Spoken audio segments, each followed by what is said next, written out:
जय बाबा स्वामी, जय आत्मेश्वर। हिमालय का समर्पण योग भाग 1 का आज 38वां दिवस है और हम हैं पृष्ठ क्रमांक 289 पर। गुरुदेव कहते हैं, आजकल उनकी सेवा में ही सारा समय बीत जाता था। कब सुबह हुई और कब रात हुई इसका पता भी नहीं चलता था। मैं सदैव उनके पास ही रहता था। मेरा सारा विश्व बस उस कुटीर में सिमट कर रह गया था। आजकल गुरुदेव का खान पान भी अनियमित होता था, क्योंकि वे आंखें बंद करके पड़े रहते थे। आंखें बहुत कम खोलते थे। उनको मलमूत्र त्यागने में कठिनाई हो रही थी। वह अनियमित ही हो रहा था। वे जब आंखें बंद करके रखते तो मैं राह देखता बैठता कि कब आंखें खोलेंगे, अब आंखें खोलेंगे। पर आंखें बंद हो तो उन्हें उठाने की मेरी हिम्मत नहीं होती थी। मेरे मन में उनके प्रति एक विचित्र प्रकार का भय युक्त आदर था। उनका पेट भी अब एकदम अंदर चला गया था। उनकी छाती की सारी पसलियां देखी जा सकती थी। पैर भी पतले पतले हो गए थे। हाथों में भी झुर्रियां अधिक दिख रही थी। इतनी कमजोर काया थी, पर फिर भी उस शरीर में जबरदस्त आकर्षण शक्ति थी। उनके बदन से चंदन की खुशबू आती रहती थी। वे जब सोते थे तो भी घंटों उन्हें निहारते रहना मेरी आदत हो गई थी। एक नन्हा सा बालक सो रहा हो, ऐसी पवित्रता, ऐसी अबोधिता उनके चेहरे पर होती थी। बड़े शांत चित्त के धनी मेरे गुरुदेव थे। बड़ा शांत समाधान उनके चेहरे पर सदैव होता था। उनके मलमूत्र की सफाई करते समय मुझे कभी भी बदबू नहीं आई थी। ऐसा मेरे भाव के कारण था कि पवित्र आत्मा के साथ अपवित्र कुछ हो ही नहीं सकता है, या उनकी अच्छी आध्यात्मिक स्थिति के कारण होता था, यह पता नहीं।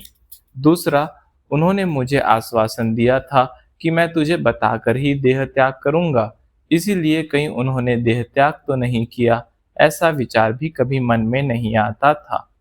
मैं उन्हें नहलाते समय देखता था, सारी हड्डियां उभर कर आई थी। रीढ़ की हड्डी विशेष रूप से उभर कर आई थी। कूल्हे की दोनों हड्डियां भी साफ दिख रही थी।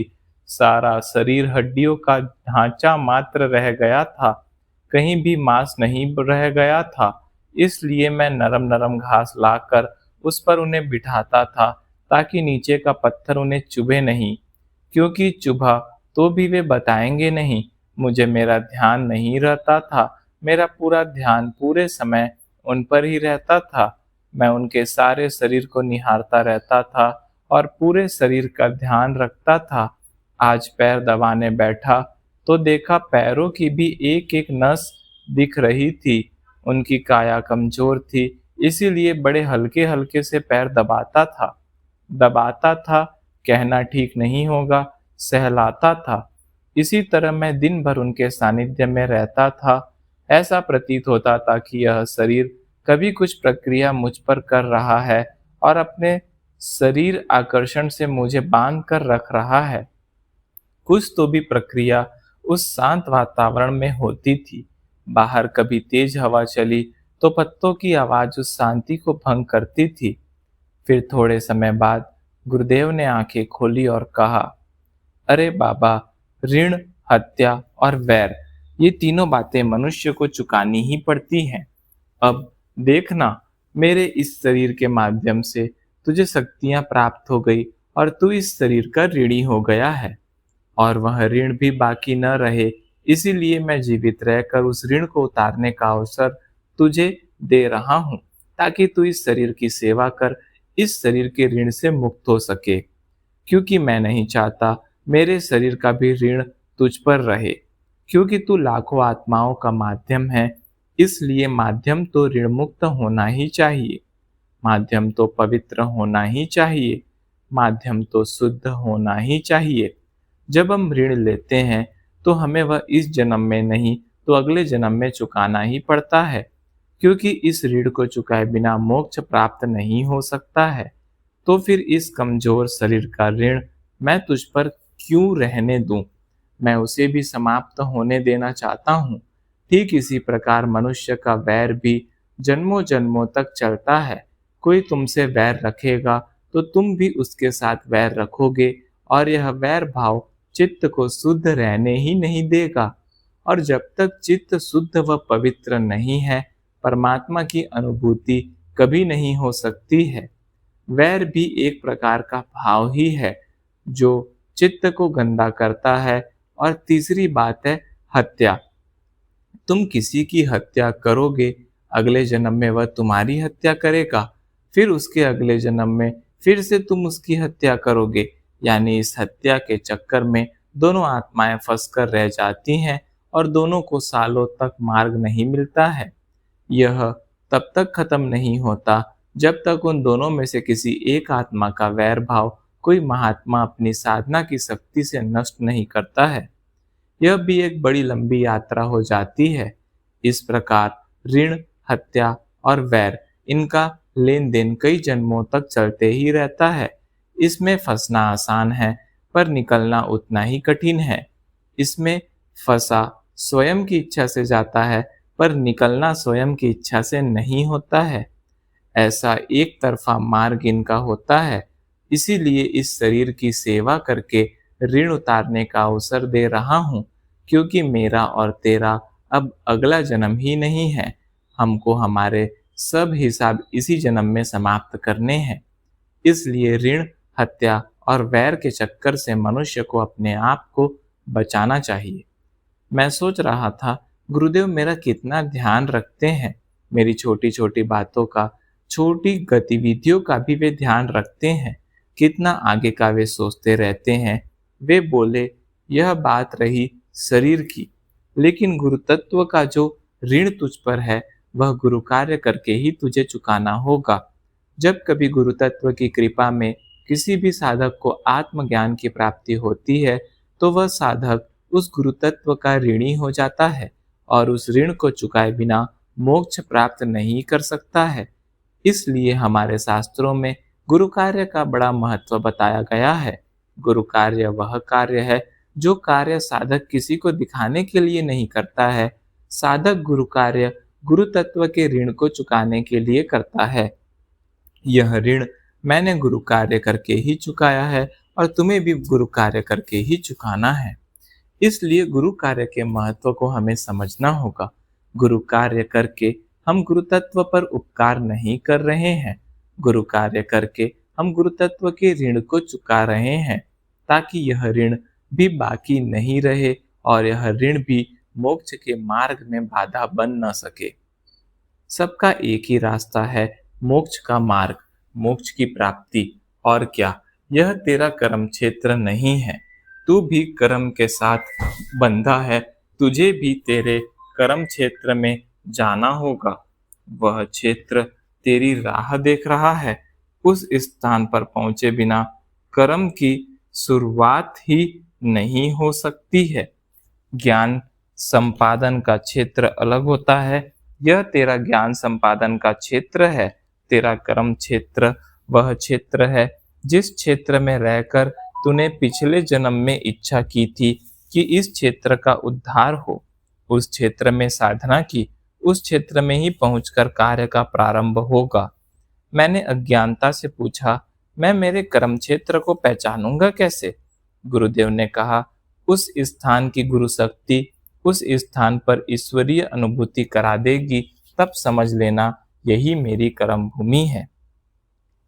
अरे बाबा, कर्म भूमि वह स्थान है जहाँ पर कर्म करने के लिए गुरु तत्व की शक्तियों के भंडार होते हैं, पर उन गुरु शक्तियों का माध्यम न होने के कारण वे निष्क्रिय रहती हैं। जब उनके पास उनका माध्यम पहुंच जाता है, तभी वे उस माध्यम के द्वारा सक्रिय हो पाती है। यानी माध्यम और शक्ति स्थान एक दूसरे के पूरक है। इन दोनों का संगम हुए बिना कार्य घटित नहीं होता है। मुझे दिख रहा है, तुम्हें नहीं। इसीलिए कह रहा हूँ, यह तेरी कर्म भूमि नहीं है। तू तो एक दिव्य आत्मा है जो आश्वासनों के कारण इस धरती पर आया है। वह आश्वासन पूर्ण करना ही तेरा कार्य है और यह कार्य यहाँ रहकर नहीं हो सकता।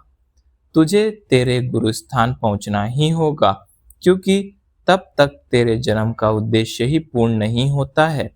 तुझे यहाँ से जाना ही होगा पर तू स्वयं जाने का प्रयास मत करना। उपयुक्त समय पर सब हो जाएगा। इसलिए कर्म क्षेत्र वह क्षेत्र है जहाँ पर पहुँचे बिना कार्य का उत्थान नहीं होता है। मनुष्य का ज्ञान क्षेत्र और कर्म क्षेत्र अलग अलग होते हैं। तेरे कर्म क्षेत्र का निर्माण तूने पूर्व जन्म में ही करके रखा था, बस अब इस जन्म में वहां कर्म करने हैं। मैं सोच रहा था, गुरुदेव त्रिकाल ज्ञानी हैं, भूतकाल, भविष्य काल व वर्तमान काल की जानकारी रखते हैं। मैंने कहा, गुरुदेव आप तो त्रिकाल ज्ञानी हैं, आप तो सब जानते हैं। उन्होंने कहा, तुम भी त्रिकाल ज्ञानी हो, पर इस ज्ञान का खजाना तुम्हें तुम्हारे कर्म क्षेत्र में पहुंचने पर ही प्राप्त होगा, तब तक नहीं। इस ज्ञान को प्राप्त करने के लिए मैं कौन हूँ यह जानना आवश्यक है। जब मैं कौन हूँ का बोध हो जाता है तो मैं कहाँ से आया हूँ यह भी पता चल जाता है और मैं कहाँ जाने वाला हूँ यह भी पता चल जाता है। यह सब चित्त शुद्धि के आधार पर ही हो सकता है। चित्त जितना शुद्ध होगा उतना ही वह सशक्त होगा, और जितना सशक्त होगा उतना ही अधिक संवेदनशील होगा। एक संवेदनशील चित्त रखकर समाज में रहना असंभव है। इसीलिए संवेदनशील चित्त होने के बाद तपस्वी समाज में रहना पसंद नहीं करते हैं। वे पसंद इसीलिए नहीं करते क्योंकि वे समाज में रह ही नहीं सकते। उन्हें वहां तकलीफ होती है क्योंकि अति संवेदनशील चित्त को अति नियंत्रित रखना पड़ता है। क्योंकि अति संवेदनशीलता के कारण अगर वह किसी में गया तो सामने वाले के दोषों पर चित्त न भी डाले तो उसके दोष अनजाने में ही ग्रहण कर लेता है, और इसका योगियों के शरीर पर बुरा प्रभाव होता है। इसीलिए योगी जंगल में एकांत में रहना पसंद करते हैं। जंगल में वे अधिक सुरक्षित रहते हैं। योगी प्रायः समाज में जाते ही नहीं हैं, और जाते हैं तो वे आंखें नीची करके ही रहते हैं। वे ऐसा इसीलिए करते हैं कि आंखें चित्त का माध्यम है। चित्त आंखों के द्वारा ही दूषित होता है। आंखें नीची करके रहे तो कुछ दिखेगा ही नहीं, और दिखेगा ही नहीं तो चित्त जाएगा ही नहीं। कई योगी आंखें नीचे रखकर ही बात करते हैं। विशेषतः जब किसी स्त्री से बात कर रहे हो, वे आंखें नीची करके बात करेंगे ताकि किसी स्त्री के ऊपर चित्त न जाए और काम वासना जागृत न हो, कोई विकार न आ जाए। विशेष रूप से वे स्त्री की आंखों में आंखें कभी नहीं डालते क्योंकि आंखें ही चित्त के लेन देन का माध्यम होती है। कई योगी जंगल में काम वासना जागृत होने पर नदी में खूब नहाते हैं। कई योगी हिमालय में काम वासना जागृत होने पर बर्फ पर लौट जाते हैं। कई अपने आप को बर्फ में गाड़ लेते हैं। योगी हुए यानी शरीरधारी हुए, तो शरीर के विकार के बिना शरीर कैसे हो सकता है। शरीर के विकारों का तो तरीकों से नियंत्रण हो सकता है। दो तरीकों से नियंत्रण हो सकता है, एक चित्त के द्वारा नियंत्रण करके या दूसरा भोग करके। तो योगी चित्त नियंत्रण का मार्ग अवलंबन करते हैं। काम का विकार भी शरीर का ही एक दोष है, यह भी शरीर का ही एक विकार है। जंगलों में स्त्रियां होती ही नहीं, इसलिए काम वासना से बचे रहना इन योगियों के लिए आसान होता है। इसीलिए ये जंगल में रहते हैं। पर समाज में रहकर काम वासना से बचे रहना कठिन है, क्योंकि समाज में पल पल में स्त्रियां हैं जिनसे काम वासना के विकार का निर्माण हो सकता है। अगर समाज में आपके आसपास काम वासना के विचार चल रहे हो तो उसका प्रभाव योगियों पर पड़ता है, और अधिक पड़ता है, क्योंकि उनका चित्त शुद्ध व अति संवेदनशील होता है। इसलिए योगियों के लिए समाज में रहना कठिन है। समाज में गृहस्थ योगी ही रह सकता है जो सब में है और किसी में नहीं है। अरे बाबा, सफेद कपड़े पहनकर घर में रहना तो सरल है, पर सफेद कपड़े पहनकर समाज रूपी कोयले की खदान में कार्य करते हुए कोयले के काले दाग से अपने वस्त्र को बचा पाना बड़ा कठिन है। इसीलिए योगियों का जंगल में रहना आसान है, पर समाज में रहना कठिन है। और समाज गृहस्थ है, सांसारिक है, और उन तक अगर आत्मज्ञान का संदेश पहुंचाना है तो उनके साथ ही रहना होगा, और उनके साथ रहना एक योगी के लिए कठिन है। इसीलिए गुरु शक्तियों ने यह मार्ग चुना है कि तुम्हारे सरीखे सामान्य मनुष्य को जो सांसारिक है पर संसार में नहीं है, ऐसे मनुष्य को उन्होंने माध्यम बनाया है। तुम सामान्य मनुष्य के करीब जा सकते हो। सामान्य मनुष्य तुम्हारे करीब आ सकता है, और करीब जाए बिना आत्मज्ञान का प्रसार संभव नहीं है। मैंने गुरुदेव से जानना चाहा, गुरुदेव कौन सा ऐसा मार्ग है जिस मार्ग से स्त्रियों के करीब रहकर भी, स्त्रियों के पास रहकर भी काम विकार शरीर में न आए? ऐसा कोई मार्ग हो तो कृपया मुझे बताइए। गुरुदेव ने कहा, अपनी भावना। अपनी भावना ही इसका मार्ग है। अपने मन में एक ही भाव रखो, प्रत्येक स्त्री मेरी माता है। प्रत्येक स्त्री में माता के दर्शन करो तो कभी भी काम विकार उत्पन्न होगा ही नहीं। कभी कोई सुंदर स्त्री देखकर काम विकार जागृत नहीं होता है। हमारे देखने के भीतर के भाव से काम विकार जागृत होता है। हमारे शरीर में स्त्री स्वरूपा कुंडलिनी शक्ति होती है। उस शक्ति के सदैव दर्शन करो। यह पुरुष में और स्त्री में समान रूप में होती है। किसी स्त्री को देखो तो उसके शरीर को मत देखो, उसकी कुंडलिनी शक्ति को देखो, जिन्हें देखते ही माता का भाव स्वयं ही आ जाएगा। किसी सुंदर देवी की प्रतिमा देखते हैं तो काम वासना जागृत होती है क्या? नहीं होती, क्योंकि तुम उस सुंदर स्त्री को देवी माँ के रूप में देख रहे हो। तो उस सुंदर स्त्री को देखकर काम वासना नहीं जागेगी, बल्कि आत्म शांति का अनुभव करोगे। अरे बाबा, स्त्रियों के डर से इन जंगलों में छिपना तो आसान होता है, पर समाज में स्त्रियों के बीच में रहकर योग साधना करना, चित्त पर नियंत्रण करना कठिन है।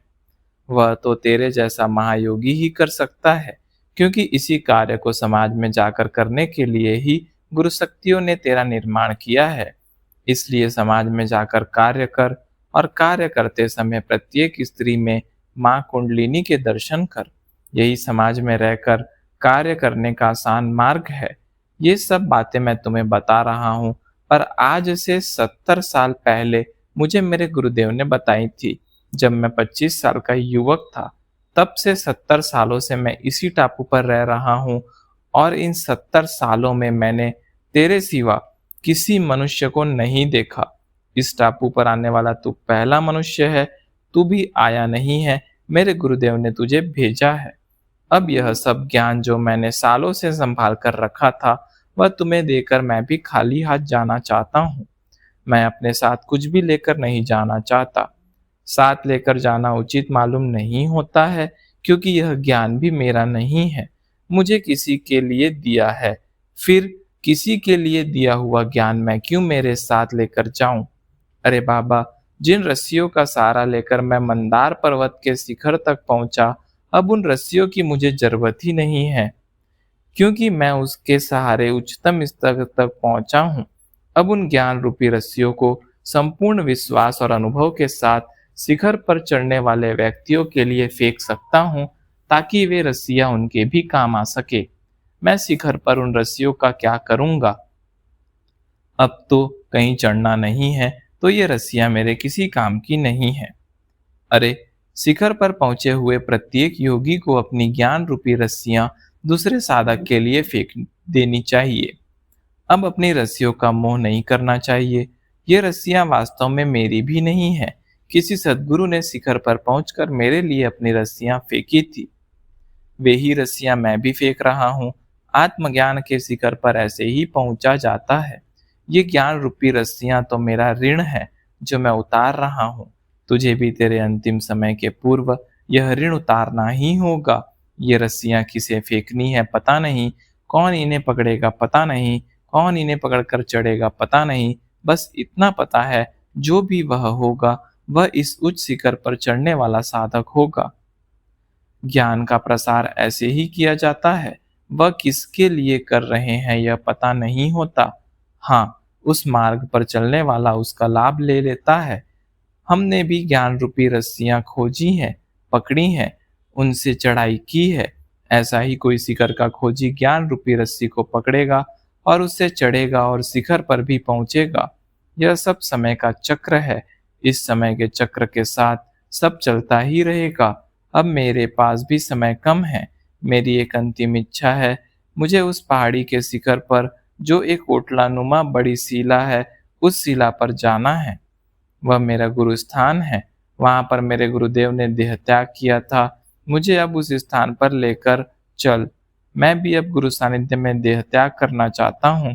मैंने बड़े बेमन से गर्दन हिलाकर हाँ कहा और मैं कल की महायात्रा की तैयारी करने में जुट गया। इतनी पहाड़ी चढ़ना तो गुरुदेव के लिए असंभव था। अब वे कुटिया में भी ठीक से खड़े नहीं हो पा रहे थे। उनके लिए खड़ा होना मुश्किल हो गया था, तो वे पहाड़ कैसे चढ़ पाएंगे? कौन सा ऐसा तरीका है जिससे वे पहाड़ पर चढ़ सके? क्या करना चाहिए यही मैं सोच रहा था। क्या किया जाए यह समझ में नहीं आ रहा था। पहले विचार आया, एक बांस की टोकरी बनाई जाए, उसमें उन्हें बिठाकर खींचकर धीरे धीरे ऊपर पहाड़ पर चढ़ा जाए।